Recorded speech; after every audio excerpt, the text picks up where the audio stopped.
This is Share the Vision, presented by the Resource Center, a discussion of the programs and services of the Resource Center and about issues related to individuals with disabilities. Today we're going to talk about getting a job and starting a career at the Resource Center. Joining me on Share the Vision today, Lisa Melquist, Human Resources Specialist here at TRC, with her Brian Hanna, Human Resources Assistant. And soon you'll hear the story of Larry Newbury, who's resident manager at the Faulkner IRA. But first, so the audience can get to know your voice, Lisa Melquist, welcome to Share the Vision. Thank you. Very nice to have you here today. And Brian, nice to have you along with as well. Thanks, Dennis. Now, we are here today to talk about employment at the Resource Center, and you, working in human resources here, have a lot of knowledge and wisdom to share with us.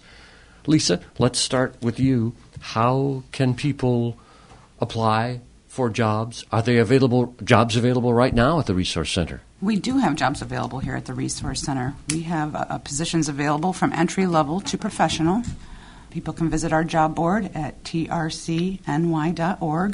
I'm going to write that down and give it to the audience again, trcny.org, okay? To visit our job board, you just go to our website, click on the job board link, and it takes you to our job board, which has all of the positions we currently have available on it. To find out more information, you just simply click on the particular job that you're interested in and walk through the Apply Online application. So it's pretty easy to do so. It is. Now, Brian, I also understand that you're doing walk-in interviews during the month of February. That's right. Every Tuesday for the month of February, from 9 until noon, we're doing walk-in interviews for the direct support professional and LPN positions. Those walk-in interviews are here at our 200 Dunham Avenue location, and they're from 9 until noon. Let's decode this a little bit. LPN might be known to people, but the other, what was that phrase you used? It's a direct support professional. DSP, It's a DSP.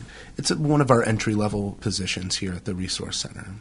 And these people would be helping individuals with handicaps and disabilities do the activities that they do here at the Resource Center, live their lives. Correct. A couple of other things that I want to draw out here right at the beginning. Lisa, if people do not have computers or not computer savvy, can they apply anyway? Yes, we would encourage people to call us here at the Resource Center at 664-4JOB. We would be very happy to assist anybody in applying for a position here. We can make an appointment with them and meet them here at our Dunham Avenue offices and assist them in applying. And I want to emphasize again for the audience that these are current availabilities here at TRC. It's not that you're going on a waiting list. There are jobs available right now. There are jobs available right now, and we encourage anybody that is interested in a position to visit that job board at trcny.org. And Lisa, when are those walk-in interviews again? Our walk-in interviews are conducted every Tuesday through the month of February, so we have 2 more weeks with that, from 9 until noon. Is there another way that we should give out how people can contact you or contact Human Resources here if they want to ask questions directly, or should they just go to the job board? They can go to the job board to see what positions we have available, but any questions that anyone has, they can certainly call me at 664-4JOB. 664-4JOB. Here's the website again, trcny.org, 664-4JOB. If we were to go to the job board today, Brian or Lisa, would we find a handful of jobs, more than a handful? About how many openings would we expect to find there if we look today? We have approximately 20 jobs listed on our job board right now. Wow. A direct support professional job. We use that link to collect information and applications from people to schedule interviews with them. We also have professional level positions here at the Resource Center. These are specialty jobs. Specialty jobs. Requiring special training. For instance, the licensed practical nurses. We are currently also hiring LPNs. We have set the stage, I think, for the next part of Share the Vision today, and that is to tell the story of someone who works here. And I want to have you switch that microphone over to Larry Newbury, resident manager at the Faulkner IRA. And Larry, thank you for taking the time to speak with us today. Good morning, Dennis. How are you? Sure. Tell the story of your working career, particularly with emphasis on the Resource Center. Sure. Well, it was about 2 summers ago. I finally decided to move back to Jamestown. I lived here going through high school and then went to college and then moved away, like a lot of the folks that I knew when I was growing up and went to school. It's a very common story. Yeah, very common story. We went to had a career in higher education administration for many years, 20 Really? plus years. Yep, and decided it was time to move back. I still have a mother here who's getting up in age, and I had not had a chance to spend time with her other than a weekend like what we do. We'll come in for a holiday, and that's how we do. So I decided, and I moved here, and I decided to make it my home again. Resource Center was, and I, you come back and you start looking for the type of positions that you could actually employ some of your old skills, and so I did some research. I did a lot of research, actually. I spent about a month and a half. I had an opportunity to spend a month and a half and talk to a lot of folks in the area, some friends, and every time I'd come back, they said, well, Larry, have you checked out the Resource Center? So I was able to get on their website, which was nice because it was very easy to maneuver, and I thought of what I can do there. I actually applied for a position. I didn't get it. Initially, it was a resident manager, but then I thought to myself, maybe because I don't know enough about the Resource Center, so I have to think about how I started my career in higher education. And you know what? I started out as a hall director. So for me, it was like I need to learn the basics. So I applied for a direct sports professional position, landed it, and it was from there I got to understand the foundation and what we were actually doing here and how we were working. The extensive training, it was 2 weeks of training, which was wonderful because it allowed me to not only get to know some of the people within that group of my training, but also a number of people were coming in training us. So I got to see the different career paths they have taken and the different people and started meeting people there. So when I walked into the building as a direct sports professional, I also had the opportunity to have mentors while I was there. So it was shadowing. And this is all within the last couple of years? Yeah, well, my last couple of years, definitely. And that's how I started. And I spent 3 months in that position, and then a position became available as a assistant site supervisor. It's the same location at Benedict, and I applied for that, and I was able to get that position. So I started on my administrative career at that point and started supervising other DSPs, which was nice because I'd be able to. It's really important to know, what a direct support professional does if you're going to supervise them. And you don't necessarily separate those. You don't supervise. You're involved. You're still doing the day-to-day kinds of work, but you start to establish yourself some credibility that way, I believe. Let me ask a number of follow-up questions Sure. here, Larry Newbury, because many come to mind. First, we have used the term direct support professional a number of times so far and share the vision today. And since you have experience as a direct support professional, and it's one of the openings for which they are seeking candidates right now Absolutely, here yeah. at TRC, talk to me a little bit about the day-to-day work and the nature of it, and the good parts and the challenging parts together. What's it like to be a DSP? Well, I think it varies from location to location because many of our consumers, they have different types of needs. Mm-hmm. Where I was, the needs were such that we would be there to assist them with their meals. Now, the facility I was working at... This is the Benedict... This is the Benedict facility.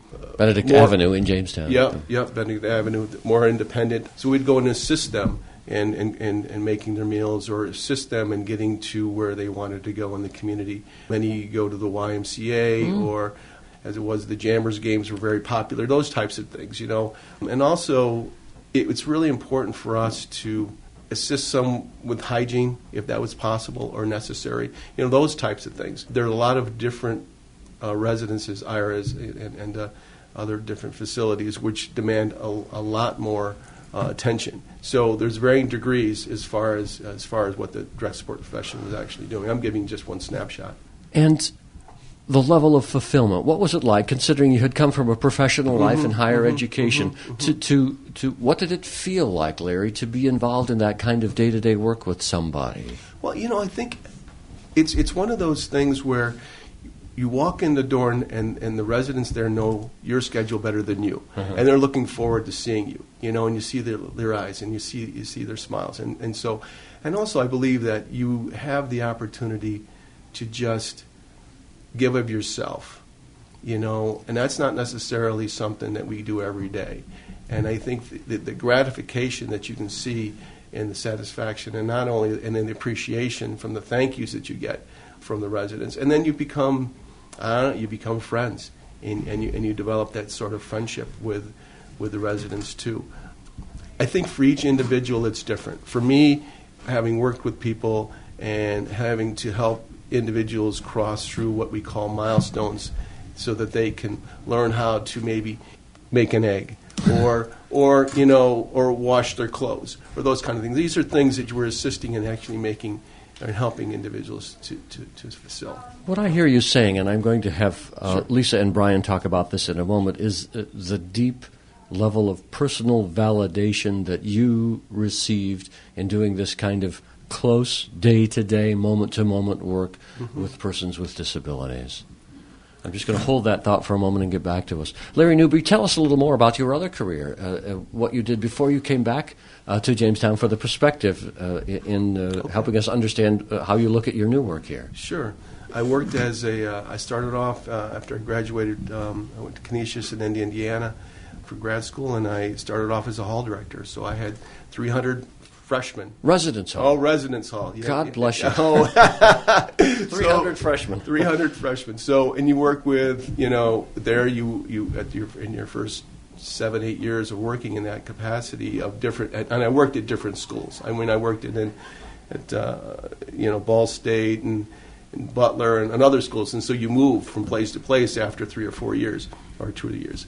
But yeah, you work with resident assistants who happen to be students. Mm-hmm. So there's a lot of training that goes on there. So a lot of what I was doing there as far as training, it actually is a nice little transfer as far as moving into this type of position. So it sounds like you moved up relatively quickly from a direct support professional to a somewhat supervisory position. Right. Matter of months? It was a matter of months, yes. And there was an opportunity. And I think that's part of it. When these opportunities come, whether they're on your job board or internally, it's very important to see if those types of opportunities fit. And that's one of the things that I decided when I was coming here and looking for the resource center as positions the resource center. So from there, I moved from a few months later, a position came available at Faulkner as the resident manager, I was given that opportunity. So the resource center recognizes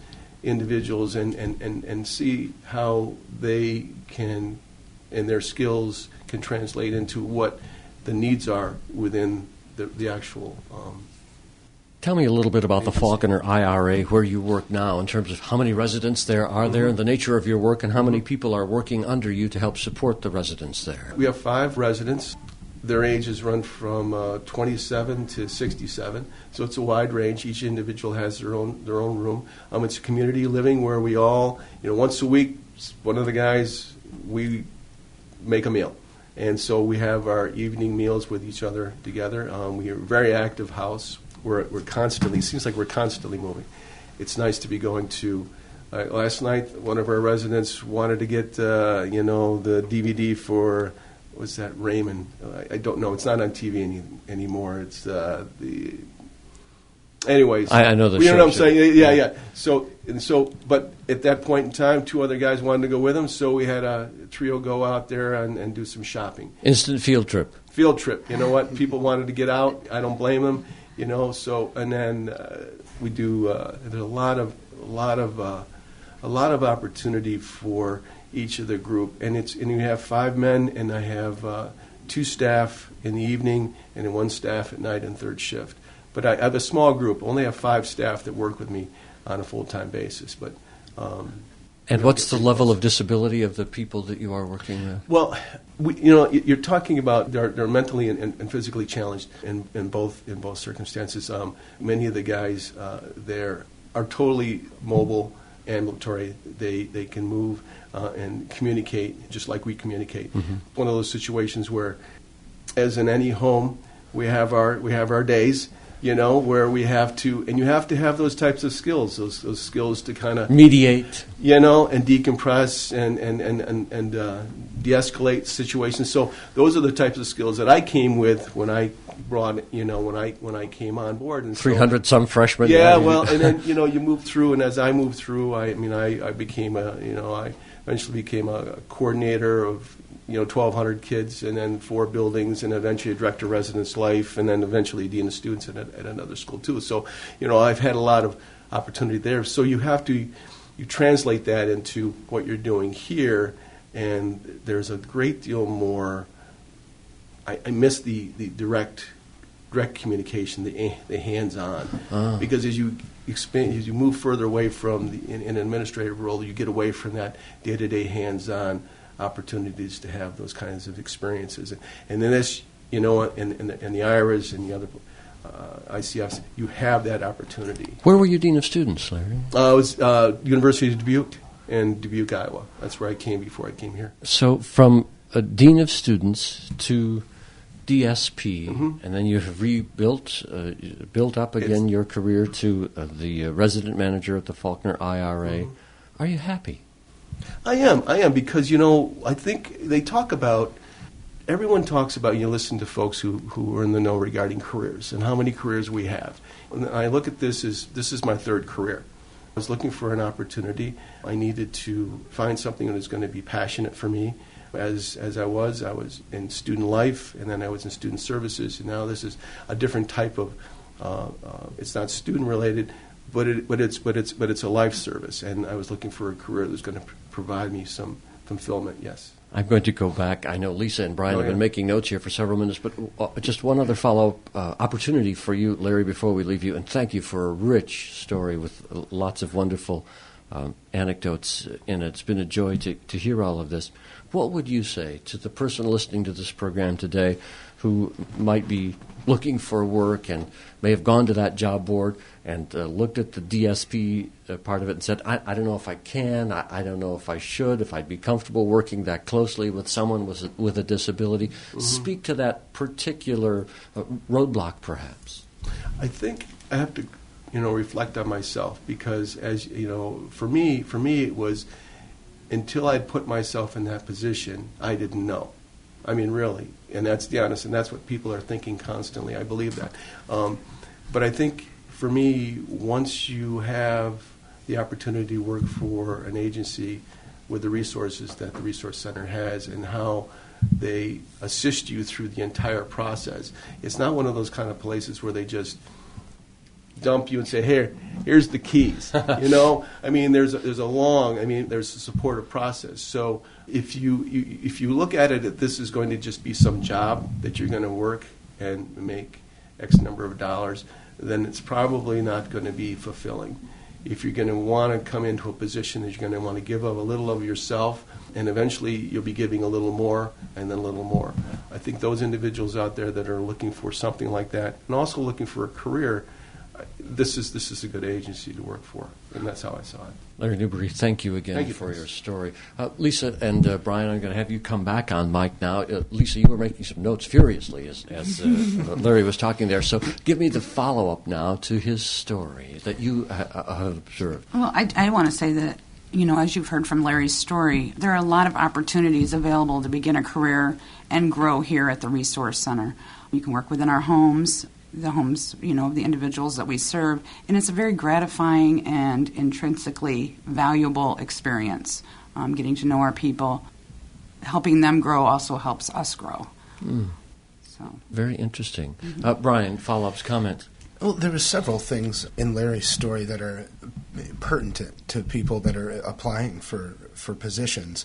One of the things is, after you get a position, there is that 2-week training period. We're not just tossing people, like he says, tossing people into a situation that they're uncomfortable with.